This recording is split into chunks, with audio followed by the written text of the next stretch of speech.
कविनामुपश्रवमस्तवं ज्येष्ठराजं ब्रह्मणान् ब्रह्मणस्पदान् शृण्वन्नुतिवि शतजातमुमेकदन्ताय विद्महे वक्रतुण्डाय धीमहि तन्नो दन्ति प्रचोदयात्। देवताभ्यो नमः। भूर्भुवस्सुवः गणपति देवताभ्यो नमः।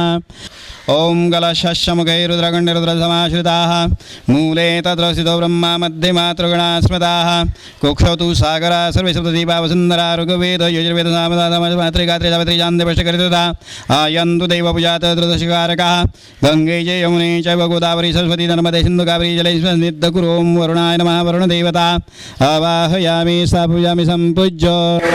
तत्त्वमसि त्वमेव केवलं कर्तासि त्वमेव केवलं धर्तासि त्वमेव केवलं हर्तासि त्वमेव सर्वगविदं ब्रह्मासि त्वं साक्षादात्मासि नित्यं मृतं वच्मि सत्यं वच्मि अवर्तमानम् अववक्तारम् अवशोतारम् अवदातारम् अवदातारम् अवानुजानमवशिष्यम् अवपश्यातात् अवपुरस्तात् अवोत्तरातात् अवदक्षिणातात् अवतोद्वादात् वादरातात् सर्वतो मां मयि मयि समन्तात्।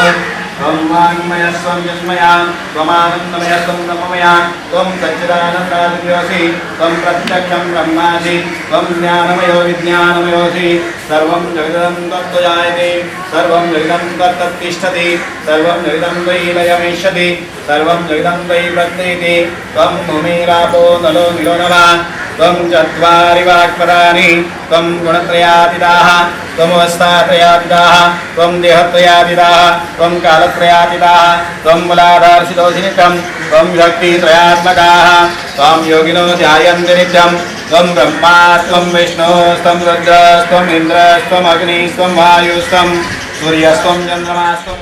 ॐ नमो शिवे सर्वमङ्गलमाङ्गल्ये शिवे सर्वार्थसाधिके शरण्ये त्र्यम्बके गौरी नारायणी नमोस्तुते।